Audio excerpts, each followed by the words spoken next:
अध्याय 3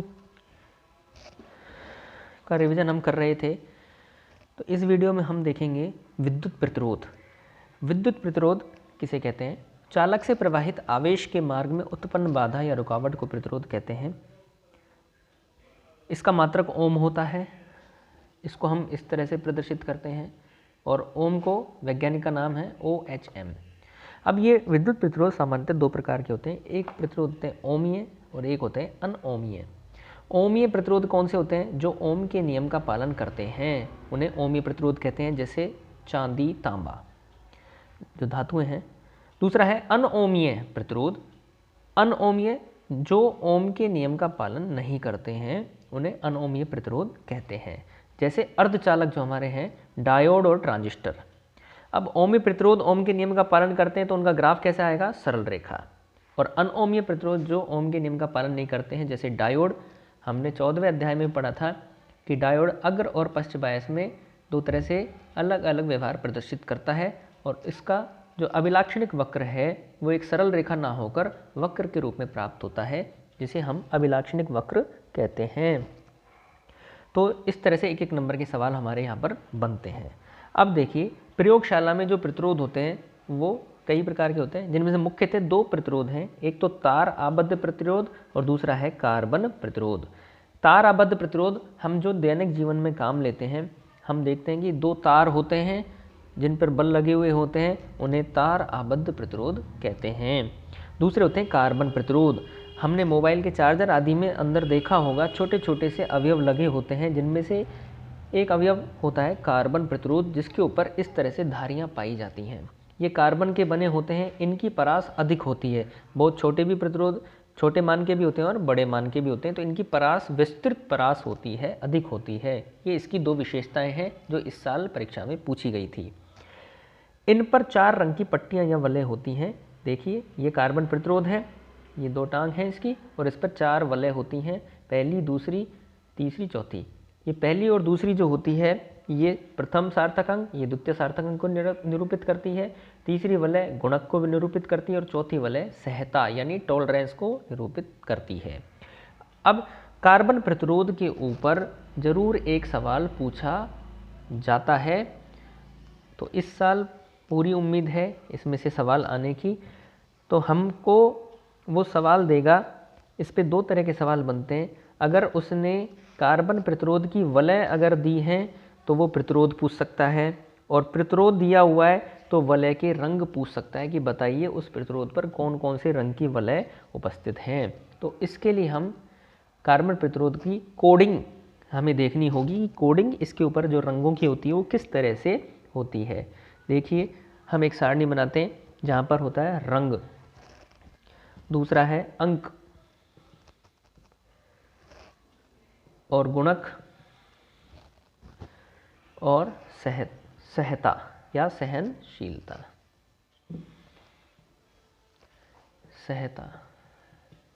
सहनशीलता।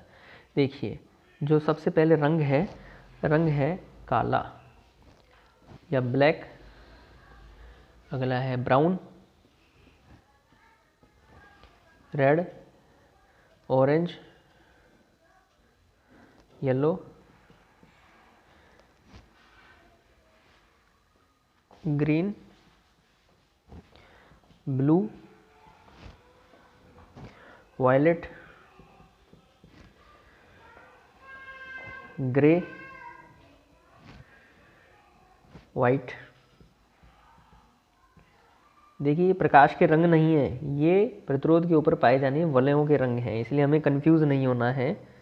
इसके पश्चात है गोल्डन, सिल्वर और कोई रंग नहीं।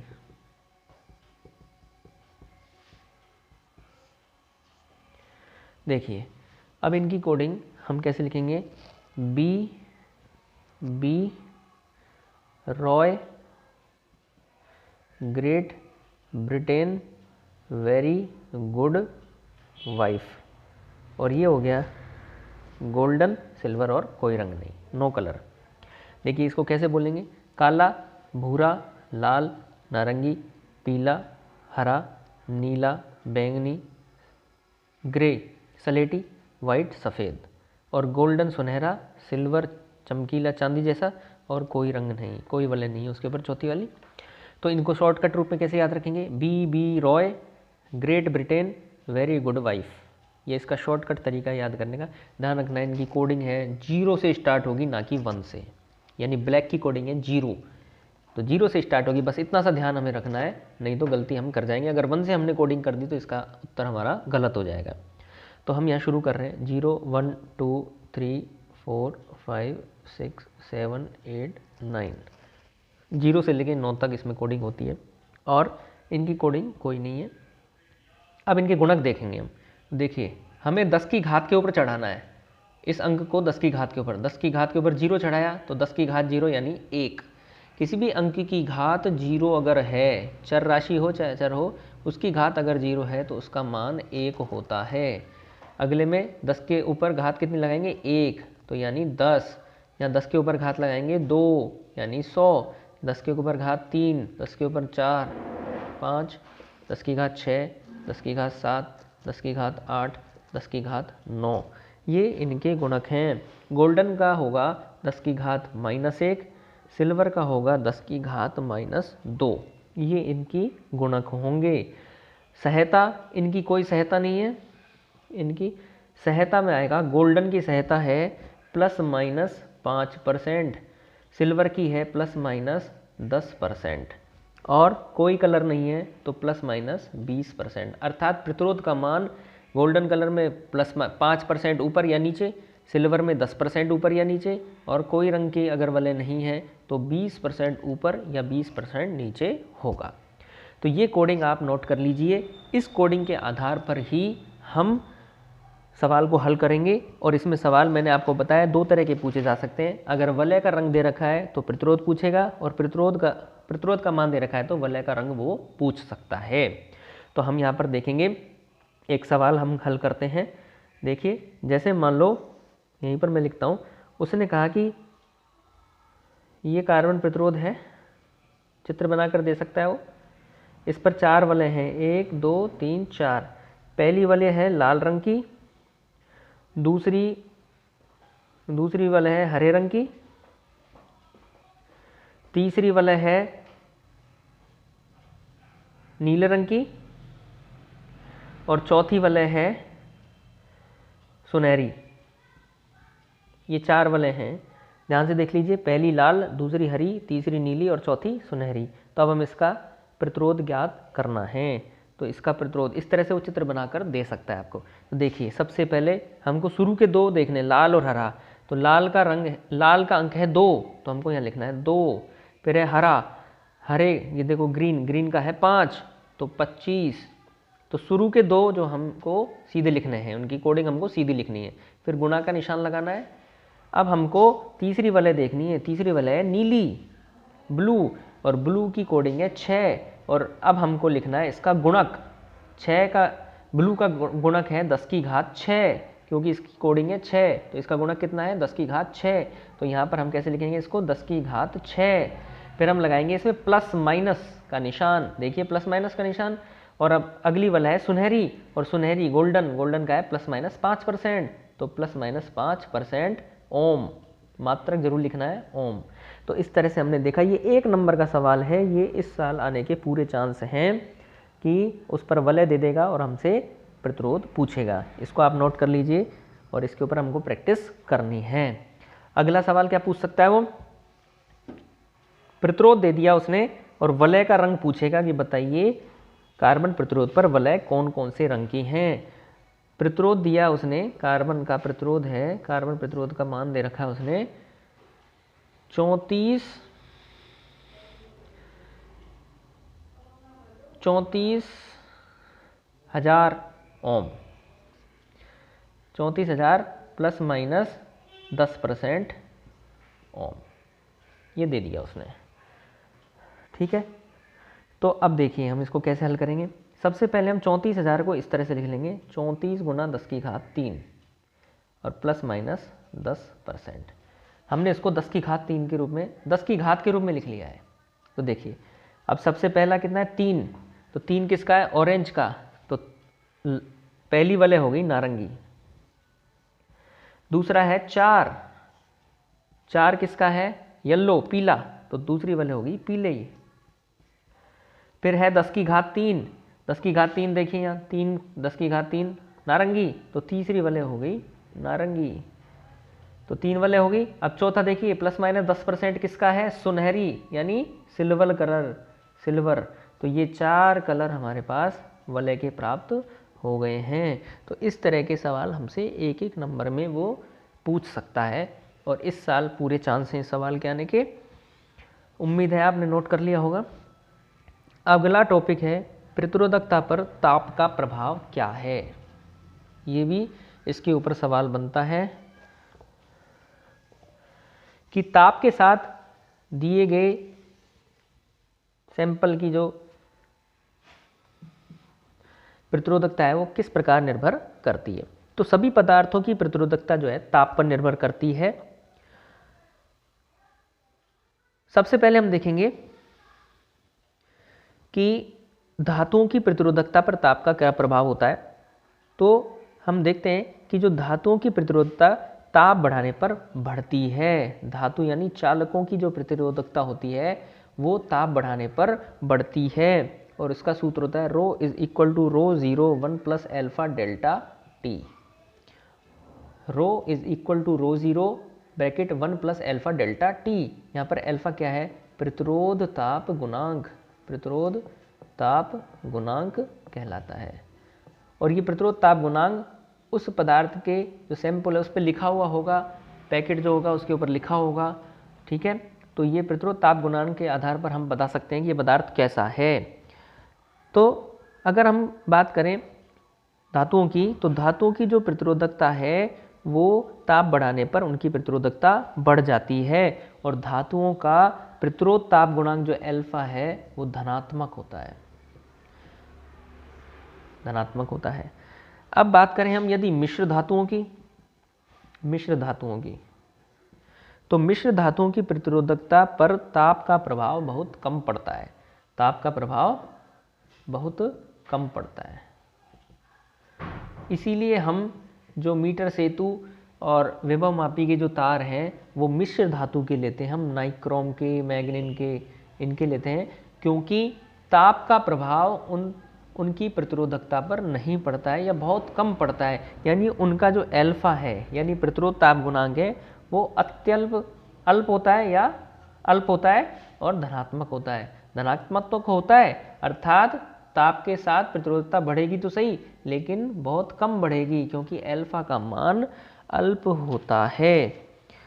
अगला है अर्धचालक, कि अर्धचालक जो होते हैं डायोड ट्रांजिस्टर, उनके जो प्रतिरोधकता है उस पर ताप का क्या प्रभाव पड़ता है। क्योंकि हम जानते हैं कि अर्धचालक जो होते हैं अनोमीय प्रतिरोध होते हैं, और अर्धचालकों की प्रतिरोधकता ताप बढ़ाने पर घटती है। ये है इंपॉर्टेंट सवाल। अर्धचालकों की जो प्रतिरोधकता है ताप बढ़ाने पर घटती है, यानी वो चालकों की भांति व्यवहार करने लग जाएंगे। ताप बढ़ाने पर उनकी प्रतिरोधकता घटती है, जबकि धातुओं की प्रतिरोधकता ताप बढ़ाने पर बढ़ती है। बस यही अंतर है, धातुओं में बढ़ेगी और अर्धचालकों में घटेगी। और इनका जो प्रतिरोध ताप गुणांक है एल्फा वो ऋणात्मक होता है। ये है एक एक नंबर के सवाल। इनका प्रतिरोध ताप गुणांक धनात्मक और इनका प्रतिरोध ताप गुणांक ऋणात्मक होता है। और वो सूत्र भी पूछ सकता है कि किस प्रकार से इनकी अर्धचालकों की जो प्रतिरोधकता है वो चेंज होती है। तो सूत्र है rho is equal to rho 0 ई की घात माइनस का डेल्टा ईजी अपॉन के टी। तो हम देखते हैं कि इनकी प्रतिरोधकता चर घातांकी रूप से घटती है। माइनस का निशान है, चर घातांकी, इसको ई को बोलते हैं चर घातांकी, चर घातांकी रूप से घटती है। अर्धचालक नोट कर लीजिए, बहुत ही इंपॉर्टेंट है। अर्धचालकों की प्रतिरोधकता ताप के साथ चर घातांकी रूप से घटती है। अगर हम अर्धचालकों का ताप घटाएं, अभी हम बढ़ाने की बात कर रहे थे, अगर हम घटाएं तो वो उनकी प्रतिरोधकता ताप को घटाने से बढ़ेगी, अर्थात परम शून्य ताप पर अर्धचालक कुचालकों की भांति व्यवहार करते हैं। ऐसा हमने 14वें चैप्टर में अर्धचालक वाले चैप्टर में पढ़ा था। तो इनके ऊपर जरूर एक सवाल पूछा जाता है। अगला टॉपिक है प्रतिरोधों का संयोजन। जिस प्रकार से हमने अध्याय 2 में संधारित्रों का संयोजन पढ़ा था, उसी प्रकार से हम यहाँ पर प्रतिरोधों का संयोजन पढ़ेंगे। प्रतिरोधों का संयोजन,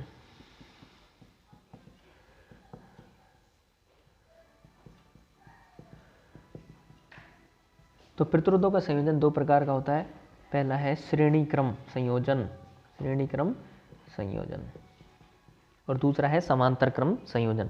देखिए श्रेणी क्रम संयोजन बहुत हम आसानी से इजी है कि पहले प्रतिरोध की दूसरी टांग दूसरे प्रतिरोध की पहली टांग से, दूसरे प्रतिरोध की दूसरी टांग तीसरे प्रतिरोध की पहली टांग से अगर जुड़ी हो तो ऐसी व्यवस्था प्रतिरोधों का श्रेणी क्रम संयोजन कहलाती है। ये R1, R2, R3 श्रेणी क्रम में धारा का मान समान होता है। श्रेणी क्रम में धारा का मान समान होता है, अर्थात तीनों प्रतिरोध या जितने भी प्रतिरोध श्रेणी क्रम में लगे होंगे सब में धारा का मान समान होगा। अब इस श्रेणी क्रम संयोजन का तुल्य प्रतिरोध क्या होगा? तुल्य प्रतिरोध का अर्थ होता है जितने भी प्रतिरोध यहाँ लगे हुए हैं उन सबको हटाकर हमको अगर एक प्रतिरोध रखना हो, परिणामी प्रतिरोध, तो उसका प्रतिरोध क्या कहलाता है? तुल्य प्रतिरोध कहलाता है। चूंकि ये श्रेणी क्रम है और श्रेणी क्रम को कहते हैं सीरीज, तो यहाँ पर तुल्य प्रतिरोध कहेंगे RS। R प्रतिरोध, S फॉर सीरीज। श्रेणी क्रम का तुल्य प्रतिरोध किसके बराबर होगा? जितने भी प्रतिरोध इसमें लगे हुए हैं उन सबके योग के बराबर होता है। यहाँ पर 3 लगे हुए हैं तो 3 के बराबर, अगर यहाँ n प्रतिरोध लगे हुए हैं तो R1, R2, R3 plus Rn होगा। तो यहाँ पर हम देख रहे हैं कि ये बहुत ही सिंपल सूत्र है। हम ध्यान रखें संधारित्र में और प्रतिरोधों में सूत्र उल्टे होते हैं। संधारित्र में समांतर क्रम में ये सूत्र हमें प्राप्त होता है। संधारित्रों को अगर हम समांतर क्रम में जोड़ते हैं तो हमें सूत्र प्राप्त होता है ये, जबकि प्रतिरोधों को श्रेणी क्रम में जोड़ने पर हमें सूत्र प्राप्त होता है ये। तो ये हमको डिफरेंस ध्यान रखना है। अध्याय 2 और 3 में संधारित्र और प्रतिरोधों के सूत्र उल्टे हो जाते हैं। जो सूत्र प्रतिरोधों के श्रेणी क्रम में लगता है वो संधारित्र के समांतर क्रम में लगेगा, और जो सूत्र प्रतिरोधों के समांतर क्रम में लगेगा वो संधारित्रों के श्रेणी क्रम में लगेगा। इस बात का हमें विशेष ध्यान रखना है, अन्यथा हमारा सवाल गलत हो जाएगा। तो यहाँ पर हमने देखा कि प्रतिरोधों के श्रेणी क्रम में जो सूत्र है वो क्या निकल कर आता है। अगला संयोजन है समांतर क्रम संयोजन। समांतर क्रम संयोजन हमने पढ़ा था, सभी प्रतिरोधों की पहली टांग एक साथ और दूसरी टांग एक साथ जुड़ी हो तो उसे समांतर क्रम संयोजन कहते हैं। जैसे कि देखिए ये पहला प्रतिरोध, ये दूसरा प्रतिरोध और ये तीसरा प्रतिरोध, इन तीनों की ये पहली टांग सब एक साथ और ये दूसरी टांग एक साथ जुड़ी हो तो ये संयोजन हमारा समांतर क्रम संयोजन कहलाएगा। ये R1, ये R2 और ये R3। इस अवस्था में धारा का मान अलग अलग होगा। यहाँ से कुल धारा आई जा रही है तो यहाँ पर I1, इसमें I2 और इसमें I3 धारा जाएगी, परंतु विभव का मान इसमें समान होता है। यहाँ पर धारा का मान समान होता है श्रेणी क्रम में, धारा का मान, और यहाँ पर विभव वोल्टेज, इस पर भी वोल्टेज V होगी, इस पर भी वोल्टेज V होगी और इस तीसरे पर भी वोल्टेज का मान V ही होगा, अर्थात विभवांतर का मान समान होगा। और यहाँ पर तुल्य प्रतिरोध का मान किसके बराबर होगा? देखिए समांतर क्रम है और समांतर क्रम को कहते हैं पैरेलल कहते हैं, और पैरेलल का अर्थ होता है P। तो हम यहाँ पर तुल्य प्रतिरोध को लिखेंगे RP से। तो यहाँ पर सूत्र प्राप्त होगा 1/RP is equal to 1/R1 plus 1/R2 plus 1/R3। यहाँ पर 3 प्रतिरोध है तो यहाँ पर 3 ले लिया, अगर n प्रतिरोध होते तो plus dot dot dot 1/Rn हम यहाँ पर लिखते। तो ये सूत्र आपको नोट करना है। प्रतिरोध और संधारित्रों में सूत्र उल्टे होंगे। ये श्रेणी क्रम है तो संधारित्र में ये समांतर क्रम में सूत्र आएगा। ये प्रतिरोधों के समांतर क्रम का सूत्र है तो संधारित्र में श्रेणी क्रम में ये सूत्र लगेगा। R की जगह पर हमको C लिखना है। तो इस तरह से ये 2 संयोजन इसमें पूछे जा सकते हैं और इनके ऊपर अंकित प्रश्न भी हमसे पूछे जा सकते हैं। तो यहाँ पर अगर समांतर क्रम में हम देख रहे हैं, अगर 2 ही प्रतिरोध जुड़े हुए हैं समांतर में तो 1/R किसके बराबर हो जाएगा, 1/R1 प्लस 1/R2 के। तो हमने ये कल भी सूत्र देखा था संधारित्र के केस में। यहाँ पर लघुत्तम लेंगे तो R2 प्लस R1, तो R का मान हो जाएगा R1 R2 R1 plus R2। ये हमें कब लगाना है, जब समांतर क्रम में केवल 2 ही प्रतिरोध जुड़े हुए हैं। तो सीधा सूत्र हम ये लगा देंगे R1 R2 upon R1 plus R2। अगले टॉपिक में हम पढ़ेंगे सेलों का संयोजन।